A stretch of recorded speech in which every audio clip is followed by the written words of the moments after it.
My dear friends, welcome to Mariyan designs. നമുക്കിന്ന് ചെറിയൊരു നിസ്കാരക്കുപ്പായം ചെയ്യുന്നത് എങ്ങനെയാണെന്ന് നോക്കാം. അറ്റാച്ച്ഡ് ആയിട്ടുള്ള നിസ്കാരക്കുപ്പായാണ്. 13 വയസ്സ് മുതൽ 15 വയസ്സ് വരെയുള്ള കുട്ടികൾക്കുള്ള ഫ്രൈഡ് ഡ്രസ്സ് എങ്ങനെയാണ് കട്ട് ചെയ്യണത്, അതുപോലെ എത്ര മീറ്റർ തുണി വേണമെന്നുള്ള എല്ലാവരുടെയും ഡൗട്ട് ക്ലിയർ ചെയ്യാനാണ് ഞാൻ ഈ വീഡിയോ ആയിട്ട് വന്നിരിക്കുന്നത്.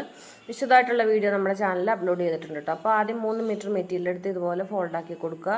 നമുക്കതിൻ്റെ വിട്ട് കട്ട് ചെയ്തെടുക്കണം കേട്ടോ. അപ്പോൾ നമുക്കൊരു 30 ഇഞ്ചൊക്കെ വിട്ട് മതി. 41-42 ഇഞ്ചൊക്കെ വിട്ടുണ്ട് നമ്മൾ ക്രേപ്പ് മെറ്റീരിയലിൽ. അപ്പോൾ ഒരു 30 ഇഞ്ച് മാർക്ക് ചെയ്ത് അടയാളപ്പെടുത്തിയതിന് ശേഷം അതിൻ്റെ വിട്ട് കട്ട് ചെയ്തെടുക്കുക. അപ്പോൾ ആ 30 ഇഞ്ച് വിട്ടിൽ നമുക്ക് ഹോൾ മെറ്റീരിയൽ എടുക്കുക. അത്രയും മതി കേട്ടോ നമുക്ക് കട്ടിങ്. പിന്നെ നമുക്ക് സ്ലീവും കട്ട് ചെയ്താൽ മതി. അപ്പോൾ ഇങ്ങനെ എടുത്ത മെറ്റീരിയലിൻ്റെ ഒരറ്റം ചെറുതായിട്ട് ഇതുപോലെ മടക്കി അടിച്ച് കൊടുത്തിട്ട് നമ്മൾ മക്കനായുടെ മുഖം അടയാളപ്പെടുത്തി ഇതുപോലെ കോൺ മടക്കി അടിച്ച് എടുക്കുക. അതിനുശേഷം അതിൻ്റെ ഓപ്പോസിറ്റ് എഡ്ജ് ഉണ്ടല്ലോ, നമ്മൾ കട്ട് ചെയ്തെടുക്കുന്നില്ല, ഫ്രണ്ടും ബാക്കും കട്ട് ചെയ്തെടുക്കുന്നില്ല. അതിന് മുമ്പ് ഓപ്പോസിറ്റ് എഡ്ജ് എടുത്ത് നമ്മുടെ മക്കൻ അടിച്ചതിൻ്റെ അടിഭാഗത്തേക്ക് ഇതുപോലെ സ്റ്റിച്ച് ചെയ്ത് കൊടുക്കുക. നമുക്ക് സ്റ്റിച്ചിങ് അറിയാവുന്നവർക്ക് കാണുമ്പോൾ പെട്ടെന്ന് മനസ്സിലാവും.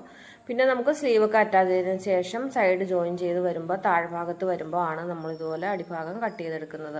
അപ്പോൾ നമുക്ക് നന്നായിട്ട് ഇറക്കം കിട്ടും. ഒരു 13 വയസ്സ് മുതൽ 15 വയസ്സ് വരെയുള്ള കുട്ടികൾക്ക് വേണ്ടിയിട്ട് ഈ ഒരു മെത്തേഡിൽ ചെയ്താൽ മതി കേട്ടോ. ഇനി സ്ലീവ് നമുക്ക് നമ്മൾ വിട്ട് കട്ട് ചെയ്തില്ലേ ആ മെറ്റീരിയലിൻ്റെ കൊണ്ട് നമുക്ക് സ്ലീവ് ചെയ്തെടുക്കാം. അപ്പോൾ 21 അല്ല 22 ഇഞ്ചൊക്കെ നീളത്തിൽ നമുക്ക് സ്ലീവ് എടുത്താൽ മതി. താഴ്ഭാഗം മടക്കി അടിച്ച് നമുക്ക് ഇലാസ്റ്റിക് ഇട്ട് കൊടുക്കാനുണ്ട്.